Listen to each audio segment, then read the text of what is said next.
welcome, family. Welcome to another episode of Walking with the Master. And I have the awesome privilege, and this is so excellent to have these brothers, which are not just great masters, but they're my friends, they're my family, and I'm so happy to have them on. And I want to start by letting you all know. First of all, I want you to subscribe, and notify others and let them know that we're on and we're rolling. Okay, so here on this show, this is called the Chinese Connection. And I love that. I love that because, with Dr. Moses Powell, one of the things that I do know about him, and many know, is that many came from various styles and systems, and as well with Grand Professor Florindo Visitacion, that they came wherever they came from, but he didn't say drop, or they didn't say drop what you had. He just gave you things to make you even better to move forward. And Grand Professor V, as I call him, he was so beautiful. But anyway, these persons have had the pleasure of knowing those masters, and we're going to get an opportunity to look into their minds to see and be able to walk with these masters here. All right, I have Grandmaster Bill McCloud here. He's a regular. He's been on several times prior to this, and he's a tremendous master as well. We have Grandmaster Ralph Mitchell, an awesome individual, also in the art.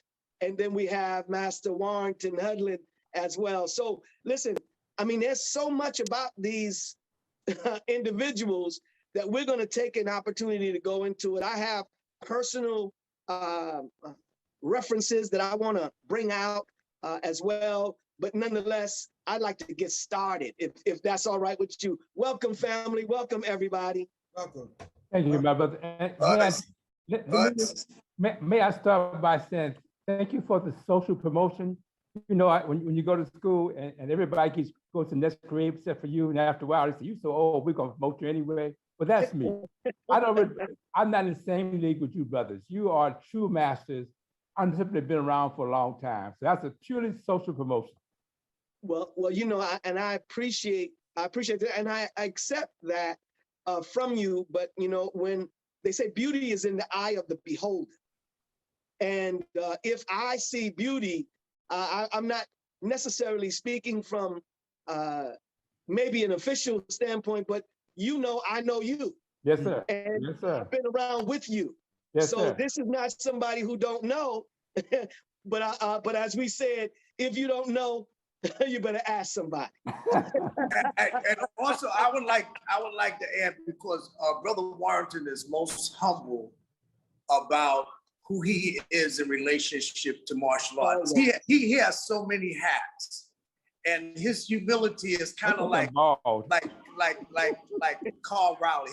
Him and Carl Rowley is the most humblest people that I know. So we had this conversation once before when I was telling him what he do in his profession is martial arts, and he didn't see it at the time, but every day he's an accomplished filmmaker, right? He's done Boomerang, House Party, Posse, a whole host of other things that he has done that requires a lot of martial arts just to be able to go into that arena and compete. On an everyday basis, and he's still doing it. So I remember him when he was doing capoeira. He did capoeira, right? He did, karate, jiu-jitsu, kung fu, and now he's a serious component of Tai Chi. Let me tell you why Bill McCloud was saying that, because one day I asked him for a favor. I said, "Brother, I have a friend of mine who's in New York, and I need you the bodyguard. He said, why? I said, no. He said, he said, I'll be there. So let me know who it is. So I walked in the door with Pam Greer. And Bill McCloud started smiling. He smiled for like a couple hours. So it was okay. That's right. That's right. I'm sure we all would have been smiling. That's for sure.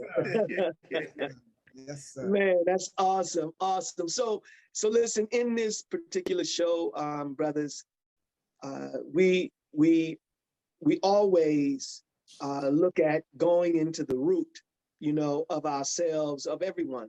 Like, where did you actually begin? Where did you get started? What have you done?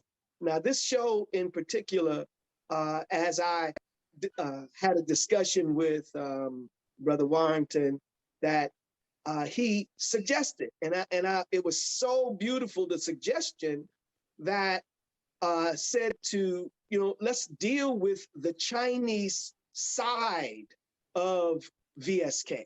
See, because VSK is Vijitsu Te, Sainokisuru Jujitsu, Kumiteru Jujitsu. So these masters have many different aspects to their life, but there is a side, there's the hard and the soft. We have the yin and yang in what we do. So this Chinese practice that has happened within our system, if you will, or if you can say in the system, or you can say those who studied this Chinese art also studied other styles within VSK. So I like to get us to begin to talk about our root in that Chinese and or all of your root. Yeah. So I'd like to see. But if I can jump in here, because I'm so happy to be on the screen with you brothers. There's an anecdote that I'm going to just really plead with Brother Ralph to share. Yes. He told me before about he was in class, Southern Mantis, and there was a man in class with him in Southern Mantis. He couldn't understand why the man learned so quickly. So Ralph, go ahead, finish my story. Okay, now, that's just part of it. Okay. Tell the whole story. Tell the whole story. It's about me right now, brother. Let All me right. Right. Brother Anthony said, let's start from the beginning. So, I got to start first before Kung Fu. 1965, I started judo up at the American Buddhist Academy in Manhattan. Mm-hmm. And for me, doing judo, it was like the world opened up because I was a young kid, 15, but a friend of mine was already a brown belt there. So he took me down to check out the class. And I fell in love with it. And at the same time, I found out there was another judo school in my neighborhood in Harlem. I lived on 159th Street, 8th Avenue. Okay. So I was actually going to two schools at the same time. And I loved it. So I stayed involved in judo actually throughout my martial art career. But in the beginning, I was doing Shiai tournaments in judo, doing my thing as a lightweight. And as the years went by, we're going to move forward, still doing judo. Like a lot of people from my age group, the first time they saw Kung Fu was on the Green Hornet series. Period, end of story. So when I saw Kato, the Green Hornet's so-called partner, doing this thing called Kung Fu, that, okay, where do I go? This and that, So I was very lucky to have a cousin that lived in the Smith projects in Chinatown. He knew all these guys because they were going to Seward Park High School. When I say all these guys, all the Chinese guys from that group. So he said, there's going to be a Chinese New Year ceremony. They're going to do a parade in the street, blah, blah, blah. Come on down. I'll take you to introduce you to this. Ooh, blew my head up. So Chinese New Year, we're talking 67 now. Mm-hmm. Chinese New Year, 67. So I was down there and it was like the wild, wild west, my brothers. firecrackers, dances and stuff. Then I saw this particular school doing movements. It looked like dance. You know, half of them had regular street clothes. Others had, as per you, my brother, with the Chinese jackets on. And then I saw the Sifu, the Grand Master, Jin Fu Mark. He was doing the form. He was wearing a white shirt, black pants, and Italian loafers with a pompadour. And he looked, it was powerful. And I found out later he was emulating movements from the Tiger Crane system. And the drums were playing and the gangs, oh, it was intoxicating. So long story short, I followed them back to their school. And, you know, I'm already studying judo. So I figured, you know, I'd be polite and da, da, da. So I'm walking up the stoop to go in and I knocked on the door and this person opened up. What do you want? I said, I want to join. He said, no, you can't join now. We're not teaching you people yet. Key word, you people. He says, come back in about 6 months, then we'll have the school ready. So obviously, you know, I'm 67. You know, when he said you people, you know, I didn't get a negative vibe because again, you know, it was a Chinese gentleman talking to me. And the master at that time spoke no English practically, Grandmaster. So came back 6 months later, came in, boom, boom, boom. They let me in. They looking through a peephole, checking me out. And I said, wow, what is, you know, again, I'm coming from a judo dojo background, you know, you go in, you know, tatami mat, clean walls. They opened the door, let me in, and the smell of incense killed me. It just wiped me out. It was incense burning. The Sifu was smoking a cigarette. I said, you know, what is this? You know, so they took me in a room and I was one of 3 non-Chinese that first started in this system. Everybody else there was Chinese. Now, as an old dojo, you know, you have your white, brown belt, black belt, cadre. So at the time, there was no other Chinese in the class. That's because they were teaching and learning on a different night, the senior class. Okay, you know, I was happy to have my foot in the door. But as per Brother Warrington was saying, outside the school, it said Southern Praying Mantis, Kung Fu. And so I had asked the taskmaster, the Dai Si Hing, Sue, okay, we're gonna learn Mantis. He said, you're not learning Mantis. Boom. And they were very aggressive in their manner and talking, you know. And so long story short, I was gonna learn the Tiger Crane system, 5 animal system. Fine, whatever. So we're going through, you know, as I was training there 3 nights a week. The training was archaic. Sum total of the training was we're standing in a horse stance, marble stance, 30 to 45 minutes, period, end of story. And the teacher was walking around the bamboo tacking. I was like, go, lower, get lower, get lower. Then he would bring a chair out and make a sit chair, then pull a chair out. So you had to go lower. So, and we're shaking, trembling, you know, trying to stay there. And it was shocking because, you know, I was in shape, you know, doing my judo and stuff, but this was so different. It was this static Kung Fu posture. And then the other half of the class, we were doing arm banging exercises. And so, you know, I would say about a month and a half, you know, this gentleman came in. I thought he was Chinese, you know, at the time.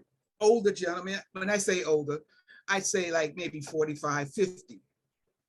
And I was paired up with him. And we were doing the Sam Sing arm thing. And he damn near broke my arm. And I was like, man, you know, what's up? How do you do this? You know, and he just looked at me quiet. And then we started learning the Tiger Crane movements. So the class was over. And so I saw him in the locker room. And he said, talk to you outside. So we went outside. And he says, you never discuss martial arts in another man's house. And my brain just went. He took out a card. all I saw was 10th Dan, Professor Vegetation, boom. And I looked, and it was like he teaches the different forms, but he wants to learn. At the time, it was Vijitsu. He wanted to put Kung Fu into his curriculum.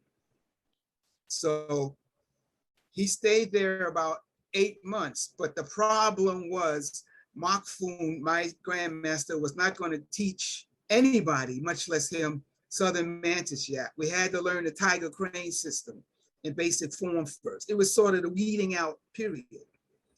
So, you know, Professor V, you know, he liked me because I was young, and he said, listen, there are other flowers in the tree of life.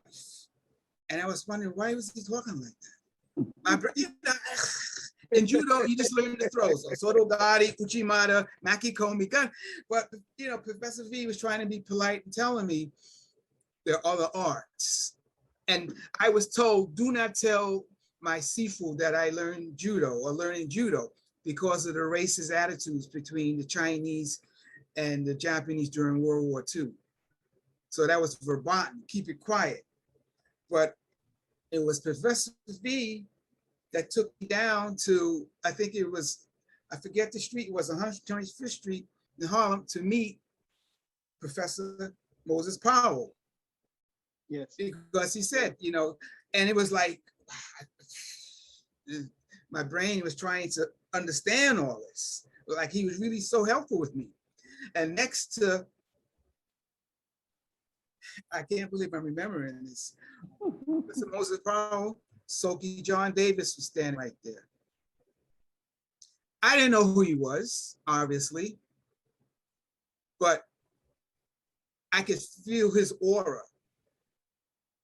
Okay, so fast forward. At that time, 8 months later, Professor V quit. But I kept trying to catch up with him because he had satellite schools all over Manhattan, Brooklyn, and Bronx. So I lost contact with him because I went into the military 3 years, Vietnam veteran 1 year. I got out in 72. I went up to Mount Eden Avenue in the Bronx. Professor V was teaching there. Sophie Littlejohn was there. So that was how I got into the Jiu-Jitsu concepts with Professor V. I never got a rank. It wasn't about rank. It was about learning. Shut up and listen. And Yes. the thing that is so important, at that time, I don't believe Soki Davis had gave the term Kumite Ru yet. This is 72. This is 1972. I'm out of the service. So if you just keep the time frame, understand the time frame.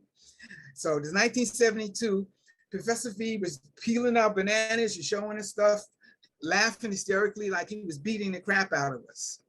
After class was over, he left, and Soki said, okay, put on the ace bandages. We'll start sparring. A lot of people left the dojo at that time. So it was just a few of us there. And okay, Soki Davis came up to me. So what do you do? You know, and you could feel it was, okay, show me the goods. So, okay, so at that time he said, so what do you do? I said, judo. Oh, I do judo. So he said, let's do some randori. So, you know, I had a heavy gi top, and he grabbed somebody's gi. He's moving around with this and that. And at that time, he was significantly heavier than he was back when I saw him back in 67, 68. But I could feel he was percolating, ready to throw. So I got inside and threw him first, you know, boom. And so he said, okay, good. Ooh, yeah, okay, good religion. And then he went down the line with everybody. And so that's how I formally met Soki John Davis, 1972. And as I started doing my tournament fighting, 70 through 79, I was the only one in the New York City area that was representing Kung Fu. Down south, there was already Tayari and Dennis Brown.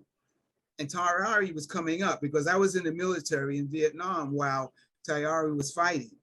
So you got it again, the time frame. So from 72 through 79, I was demonstrating and fighting and doing kata and stuff against the karate brothers. At that time, 1972, 73, there was no Kung Fu division. Mhm. Period. End of story. But I aligned myself with Soki because I knew where he was. He had a place, a satellite club in Harlem as well, and up here in Mount Eden Avenue in the Bronx. So he said, come on, let's get down. Boom. So I started working. So people would wonder, why is this Kung Fu guy with Soki Davis? And then we would go to the Ying Yi tournaments, you know, Peter Urban's tournaments. I'm lining up against people like William Oliver, which is beautiful, Derek Williams, you know, the brothers from the Harlem Dojo. They were all in my weight class because I was a lightweight. So it was beautiful. Tough love. And then I would do black belt kata. Again, there was no Kung Fu judges, but the judges, they knew the different styles that I was doing because there was karate guys, you know, Goju, Ishinru, Shotokan. And as you know, my brothers, the higher forms of certain karate kata are Kung Fu. Kung Fu, you know, influence. So Yeah. I usually took either third, I took fourth place sometimes, and I took second place in both divisions. And then as the years went on, you know, some of the greatest fights I've had, Earl Bennett, like I said, William Oliver, you know, all the champions in the lightweight division, because I was the only guy and they respected me and I respected them. But over my shoulder a little bit, there'd be Soki Littlejohn. Because I remember the fight I had, it was at a Ying Yi tournament, and I fought Brother Bennett. And it, you know, he's a warrior, but he was a true fighter. And if you got something in on him, he respected that and he come back. So I just surrounded myself with that. And Soki would give me little critiques, this and that, you know, blah, blah, blah. But, you know, I never formally went for rank in the visit. No, it was about training, you know, and fighters respect fighters. So I fought, like I said, from 70 through 79 in the karate tournaments. And then I started doing full contact at the same time in Chinatown, in the Chinese community centers, underground fights. And it was great. That was the forerunner of MMA. And all you wore was garden gloves. And Yeah. people were throwing, because of my judo, I was able to do judo, and I was doing makikomi uchimadas on guys. The problem was none of these guys knew how to break for. Great. But that brother, I don't know why he's so modest. That's a story that Wai Hong told me. I'm not gonna let you go off this call without sharing that story, man. Because Wai Hong told me to my face.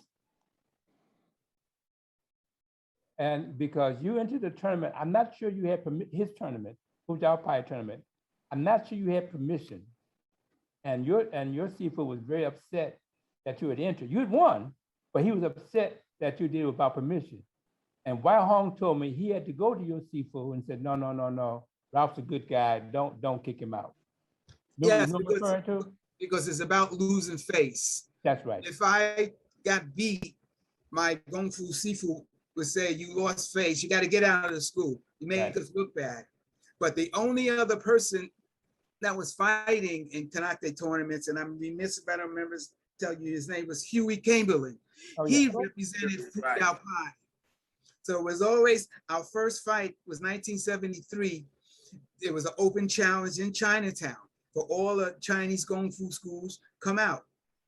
It was myself and Huey. Huey represented Fujao Pai, and some guys were Tai Chi boxers.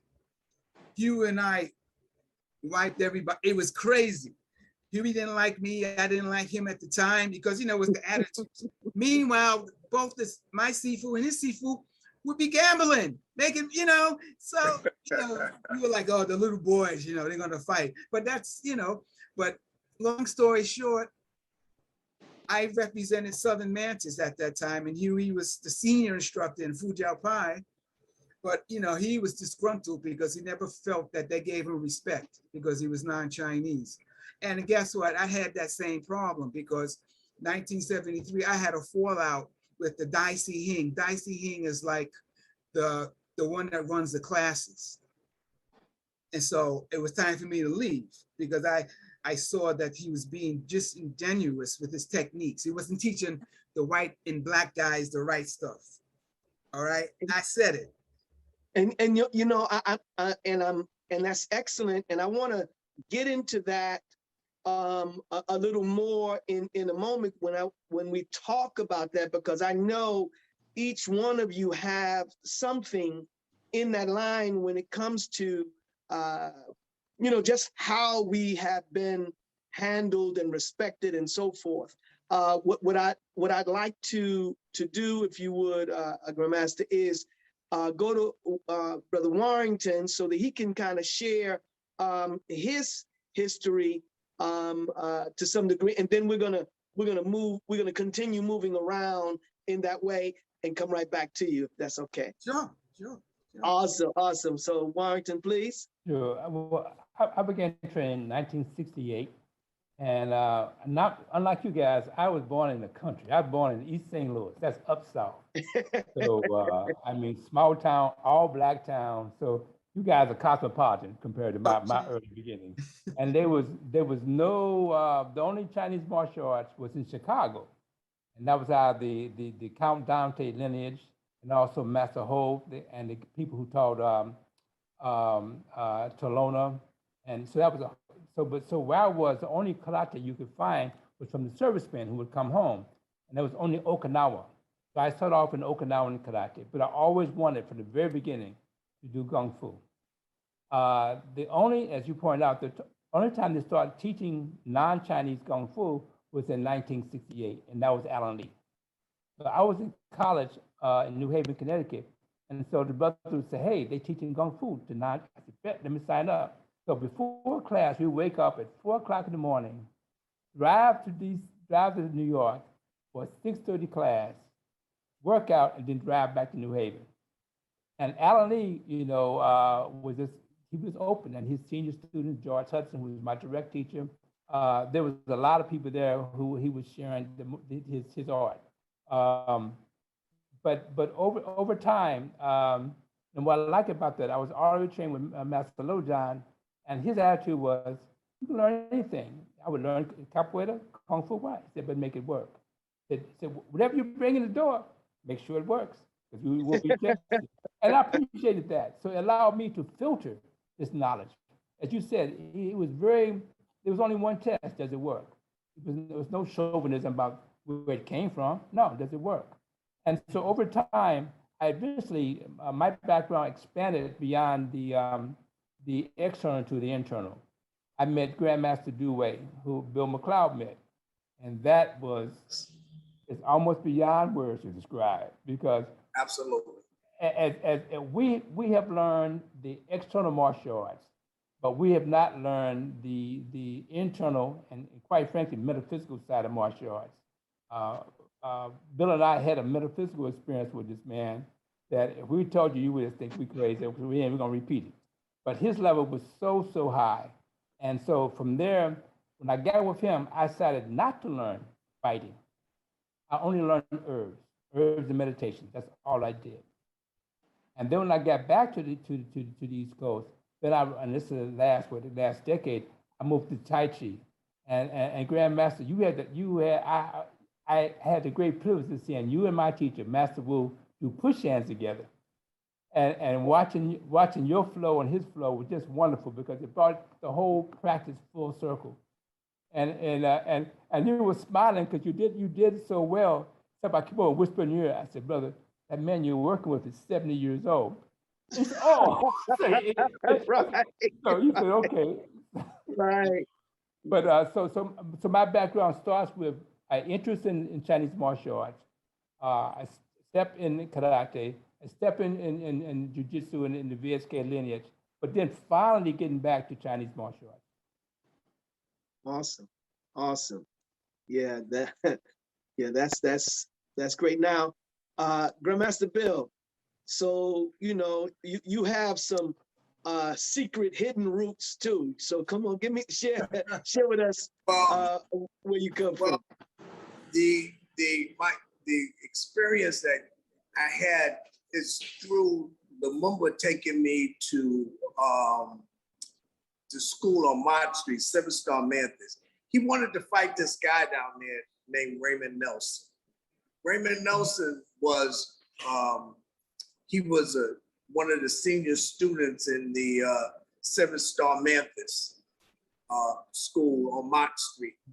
So I would go down, I was hanging with him, I was following Lumumba, because Lumumba at this time, Lumumba just wanted to go around fighting people.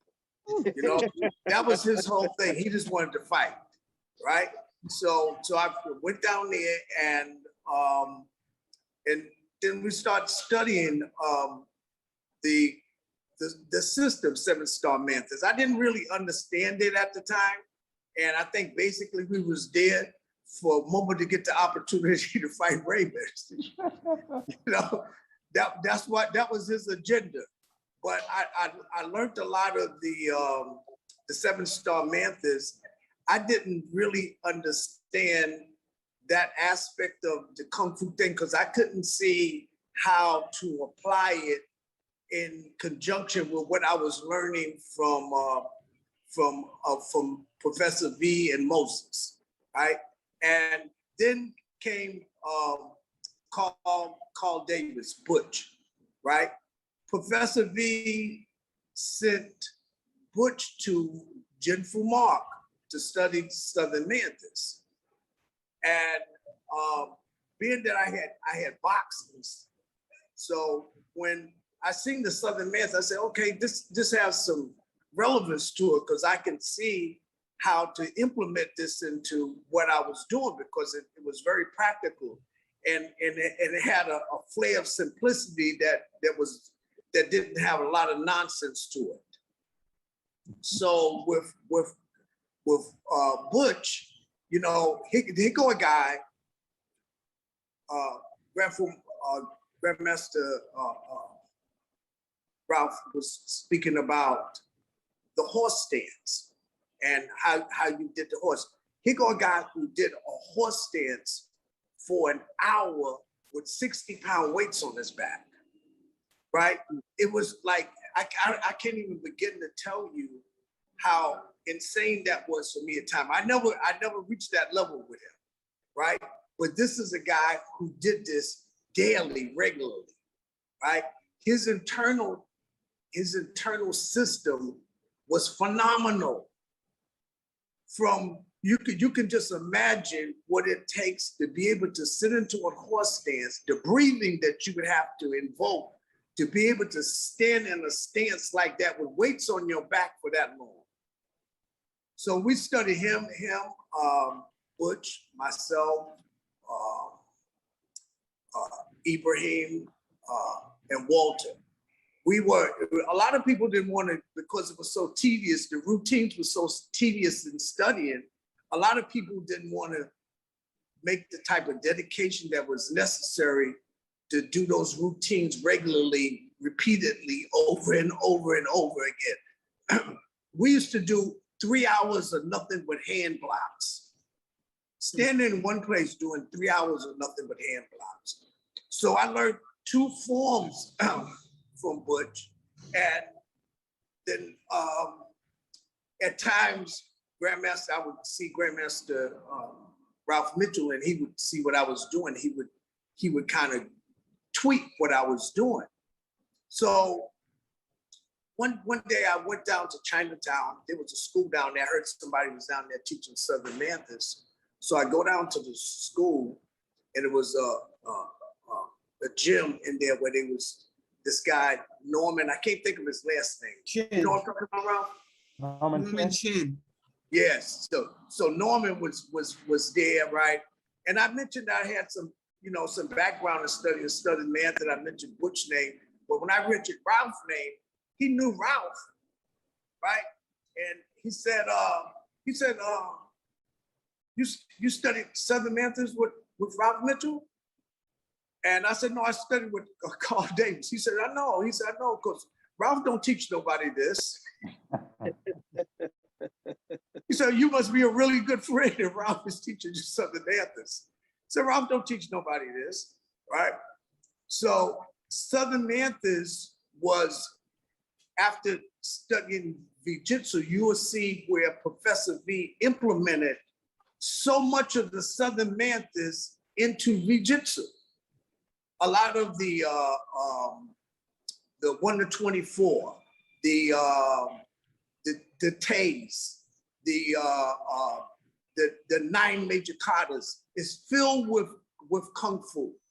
The 9th major kata is a straight up Kung Fu kata, right, in Vijitsu. And the blocks, all of the hand block, the hand drills in our system, what we call human Makawara and stuff like that, it came in because Professor V brought it in from the Southern system, you know? And, you know, and a lot of the things that is happening now with it's a lot of hand drills that I still use and teach inside of what I do that I learned from Professor V and from Southern Manthas that I feel that is most relevant for making practical the use and application of doing jujitsu, because it allows you to stay touched to your opponent without releasing in a kumite type of thing where you can do the judo, where you can do the jujitsu, you can do the locks and those type of things. Stuff.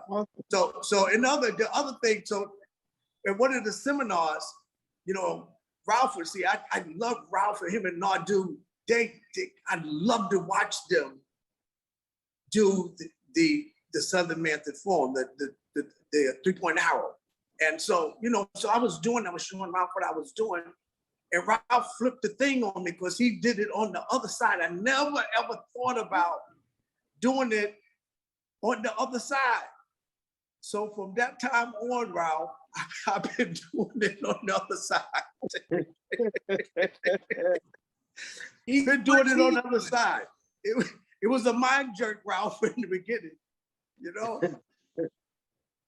It brought balance. It brought balance to me. It brought balance. Let me ask this. It was mentioned earlier about, you know, the difficulty in getting in by Grandmaster Ralph Mitchell into the schools, you know. And when you think about it today, there's a lot of schools that are open and whatnot. Give me what your thoughts are in terms of the difference in that time and that training or instruction, because you were dealing with situations where, one, they didn't want you in it, and you can help me too with the fact about Grandmaster Wei Hung, right? You know, he was someone who kind of opened up the door in an early way and had, as I remember or understood, more Black instructors or students and whatnot than anybody else, and he may have had some difficulty in his own. I mean, can you share with me any of that? I'll share definitely, but before I go into that, I just want to go back a little bit. What Brother McCloud was saying, the gentleman that he was learning some points, his name was Butch. He was in my senior class that I was teaching in Chinatown still before I left. And this is the 6 degrees of separation. He said, you got to meet my friend. He trains up at Fujiao Pai. So I went up there and it was Lumumba. Now again, the time frame, 1972, 73. And so Lumumba, along with Soki, it was more so Lumumba became my training partner and sparring partner. So, you know, you gotta get your head around that. Here I am, a Kung Fu guy, but I'm training under Soki Davis, giving me points and references of movement. And Lumumba, he was training me for my full contact fights in Chinatown. So it was beautiful. I just wanted to throw that in there. And, you know, unfortunately, you know, Brother McCloud told me a while ago that Butch had passed away, and I'm so sad to hear that, because he knew he was learning the internal stuff, but you know, I don't know where he went with that. But that's why what goes around comes around. That's why I'm helping Brother Bill out a little bit with his stuff, you know, because, you know. But to answer your question, you know, you got to understand this was in the middle of the civil rights social upheaval period, the mid 60s, 65 through 69. And I already said that a lot of the Chinese Americans were going to Seward Park High School. And there was a lot of problems with the civil rights, with the blacks, Puerto Rican guys, white guys fighting, plus the Chinese. So Wai Hung, Mak Foon Sifu, my Sifu, they had a plan that, and I don't care what anybody else says, they want to make some money, like the Japanese and the Koreans, right? So I threw it out there. But they also felt that all races should learn the art of Kung Fu. So they opened up their doors. And Wai Hung was wonderful because he's like my uncle. And he knew who I was because I was one of the instructors in Chinatown. I was the first non-Chinese instructor in Chinatown teaching on Saturdays. So it was like, and Brother Huey Chamberlain was the senior instructor up at the Fujao Pai place. But there was always tension because the older Chinese, like the senior students, had a problem with us because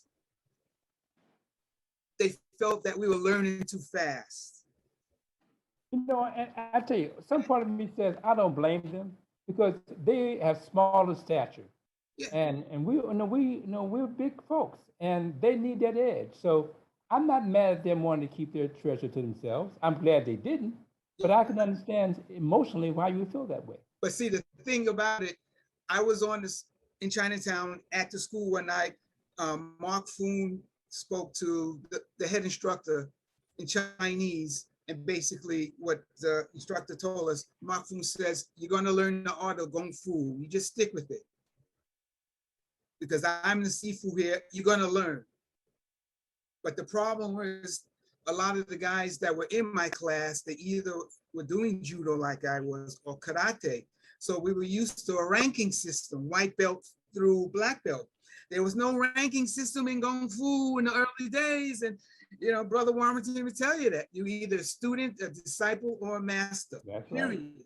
And it predicated on your relationship with the Dai Si Hing or the second in command or the Sifu. Maybe you learn a little bit more than the others.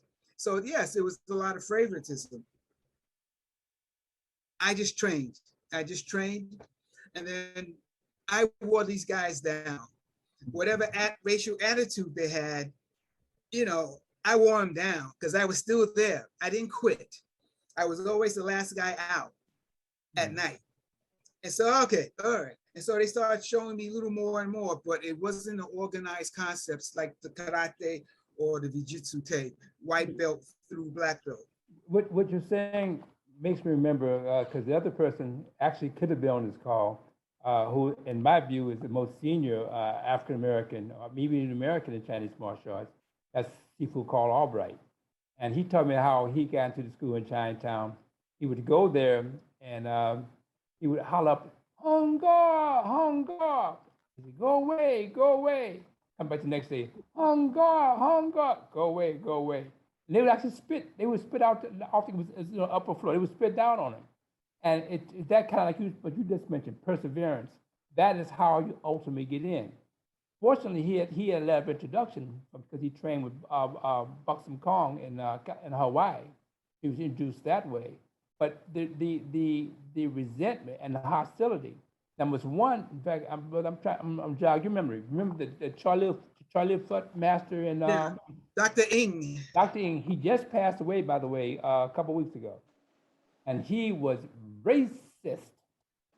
I tell you how bad it was. Carl was with a friend of his, and he was an herbalist. He was buying some herbals in the store. He noticed on the wall some photographs of him doing Charlie Foot. And so the guy said, "Oh, I'd like to learn Charlie Foot. And Ing spit in his face, spit in the man's face, says, I never teach you. So that's how vicious it was. Yeah. You mentioned earlier, you mentioned Raymond Nelson. The seven-star master's teacher said, I'm gonna have Raymond Nelson do the Kwando. He said, no black people were doing the demonstration. He was just vicious. But White Hong didn't feel that way. No. And he and White Hong had a major conflict. That's one of the many things they had a conflict around. By the way, White Hong has a book out. And that's why I'm knowing this stuff. I just finished reading this book. You know, and But, not to cut you off, but Mhm. in 1968, our group was the first non-Chinese group to demonstrate in Chinese New Year. Mhm. And the word was out that the gangs were going to throw concrete blocks at us from the Wow. rooftops. So Mark Foon went out there with his top guys Mhm. the night before to the gangs. It says basically, don't mess with my guys. Yep, Because Mark Foon and Wai Hung, what they call the Dailos, that's right. head leaders. Nobody touched me. We got standing ovations and stuff. So that helped open the door more. But it was, again, Brother Anthony, to answer your question, we have a history, Black, Puerto Rican, athletes. Just stick it out, just muscle it through. You want us to do 100, we do 150. That's right. And it didn't hurt either working on side with the Fujitsu type people like Soki Davis and Lumumba. So, but that was always my ace in the pocket. Yeah. And then when I became assistant instructor in Chinatown, teaching on a Saturday, that was unheard of. But I wore my teachers down because they needed me. And like I said, I just came out of the military, so I had a structure of teaching. Again, in the late 60s, early 70s, there was no organized structure for a black belt. There was no concept of black belt in the Chinese Kung Fu arts. Yes. Guys like Brother Carl Davis, they came after me. But when I was there, it was archaic. As I told you all before, when I competed, there was no Kung Fu division. So I was competing against my brother karate guys. And I'm glad I did that because then I got myself out there. I had to show it. And my spirit of the art, the fighting, which comes out as Komite Ryu, was the beginning, man. Let's take a pause to say a word of silent bow to our recently passed brother who's a karate and kung fu man, Abdul Musawar. He's a brother who was a tremendous karate Shotokan champion, but he made the transition to Chinese martial arts. Yeah. He's a beautiful person. I just want to. Tai Chi. I went to his funeral. Beautiful brother. It's phenomenal Tai Chi. Yes. Man. Yes. Phenomenal Tai Chi man. Yes. Well, one of the things I wanted to add about the internal thing two things here. Grandmaster Ralph Mitchell, he has world-class fighters that he trains. When his top students not do, he has a Brazilian Jiu-Jitsu school, and he's also have Randy Brown and these people that Ralph trained, who fights on the UFC and all those type of things. So he has transferred his fighting thing onto another generation to be able to carry it on. And I have deep respect for Nadu because he has a combination of all of the things that Ralph has done, from Muay Thai to Southern Mantis to the judo to all of the stuff. He that's like he's an example of putting old wine into new bottles. right? So the other thing, Warrington would have to tell the story about Rashawn Khan, right? And he spoke about Dewey earlier. And I met Dewey through Warrington. Now, this is a story, like, if I wasn't there to see what happened myself with my eyes, and George Logan was there too, at the time, you know, if somebody was telling a story, I was like, get it, come on, please, man.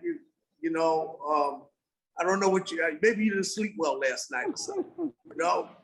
So we, you know, Warrington's, the Black Filmmakers Association used to be right next door to where I did security at Raucous Records. So Warrington, he said, listen, you know, I had went to some of the seminars that Warrington had brought Dewey in that was doing Qigong and that type of thing, right? And so he said, yo, I'm gonna have Dewey here and he's gonna talk about, you know, Chinese martial arts and how Black integrated into Chinese martial arts, so forth and so on. He said, I'm gonna have him up in my office. So just a few people, and you know, I want you to come up. So, okay, cool. So I think it was Danny Dawson, Bill, God rest his soul, George Logan, Warrington, and myself. Is that right, Warrington? No, Danny. Danny wasn't there. Danny Dawson wasn't there? No. Okay.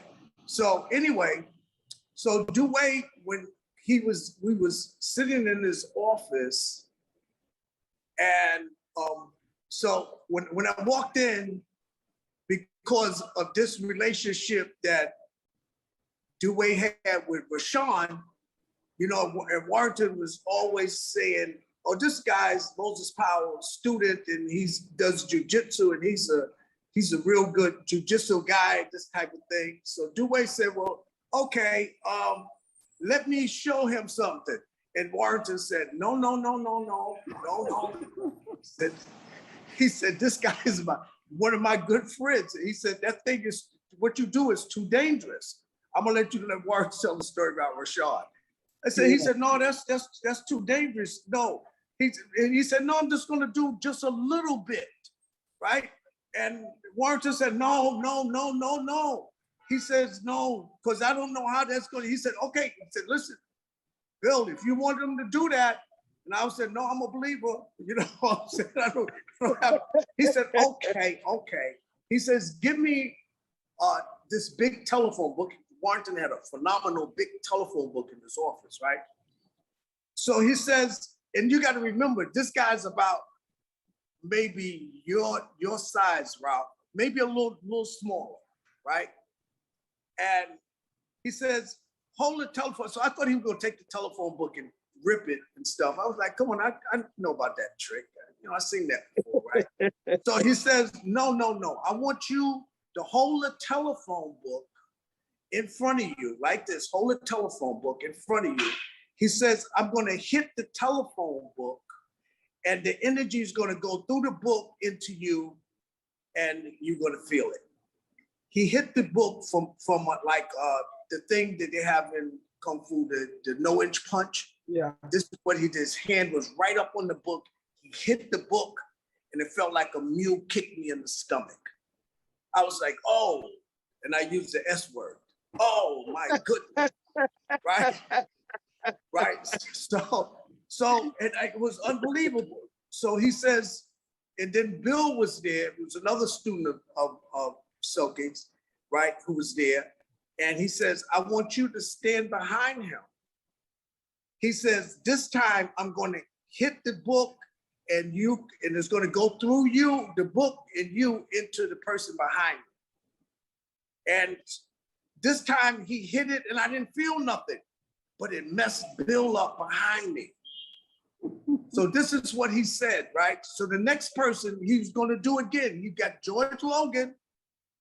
He said, listen, I don't want Bill to stand on the end of this. He cannot take another hit like this. We didn't know his medical condition or nothing at the time. He said he cannot stand another one of these hits. So he had Bill in the middle, I'm holding the book, George Logan on the end. Then he hit the thing and knocked the hell out of George in the back, right? So And George, you know, George is from Missouri. George don't believe nothing, right? So George, man, I felt that. I didn't feel anything anymore from the first time. George felt what I felt in the beginning. He's on the end. Now you would have to be there to experience to see that, because a lot of people can't understand that. So it get even more interesting. Yeah. So George is standing across the room, and Dewey is standing on the other side of the room, and he punches George from across the room. And George said, "Oh, that's word again. Yo, did you see that? Yo, I felt that." I'm glad Warrington is here. He was there, so both of us is crazy. I want you to know, I never tell that story because it's not believable. You have to see it. Otherwise, come on, it sounds crazy. But if exactly you know George Logan don't believe nothing. Nothing. So if it knocked him down, he said, okay. You can't look at George Logan. You can't do that. So that's not the end of it. There's some more interesting stuff that I have to tell at another time that happened in the same office. It was just crazy. And like, you want to call it magic? I don't know what you want to call. I don't know what you want to call it. But for our conversation, as much as we've been inside, we've been offered to come on the inside. There's another set of doors that we haven't gotten to, and it's primarily internal. And then there's some metaphysical side, some Taoist principles that scares a lot of people. And so we're in, but there's a whole bunch of other doors. And I peeked. And quite frankly, some of the things I peeked, I said, you know what? I don't want to learn that. I mean, it scared me. Mm-hmm. You know, I can't handle it. This is a great conversation, and I'd like to actually extend it or invite you all back so that we can have a deeper or go deeper into these conversations, because we've really kind of touched the surface of a lot of things, you know, but there is more depth that we can go into, and I'm looking forward. We're gonna get Ralph to talk more next time. What? We're gonna get you to talk more. I want more. Well, if you be quiet, I can talk. Oh, there we go. that was jujitsu. See, that was jujitsu right there. He reversed a lot. That was pure jujitsu. He just did that on me. Boy, that's how we spar. That's right. Yes. Man, listen, I really, really, really appreciate you all coming on and being a part of this show. And as I say with everyone, this is not my show.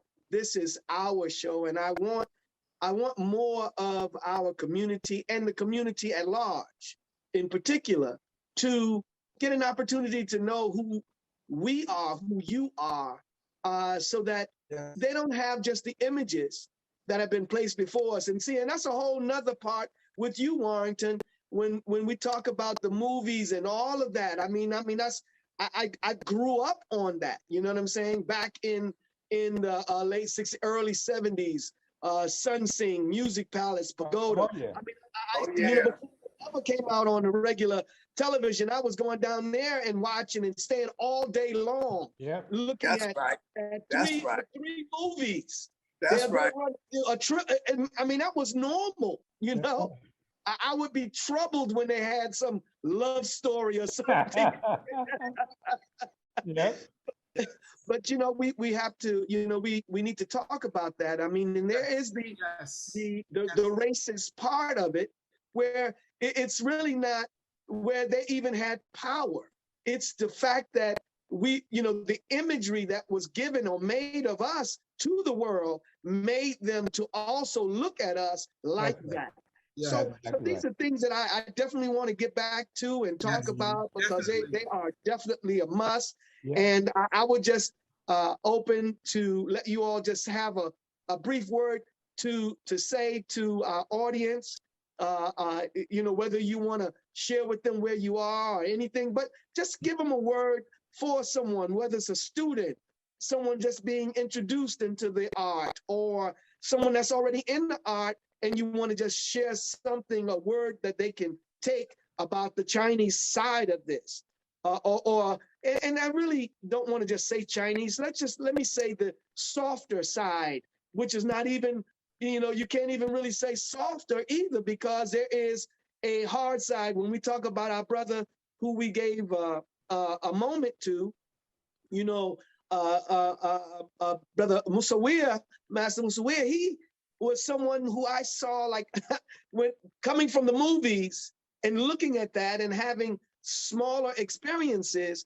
He was one who demonstrated, when I saw him in competition, he demonstrated like I saw. He was awesome. So anyway, is there something that you'd like to share before we close out briefly? Yeah, I wanted to say. You said I talked to him, and I'm gonna do it. So since you accused me already, I'm gonna quote Bill McCloud because he's such a great quote. I'm gonna steal. So this is it's my mouth was out Bill McCloud's head, and I live by this. Every martial artist should understand something very basic. We got 2 arms and 2 legs. It's all the same. Whether from Japan, from Korea, from China, from Brazil, from Burma, we got 2 arms and 2 legs. Awesome. Yes, sir, Grandmaster Ralph. Well,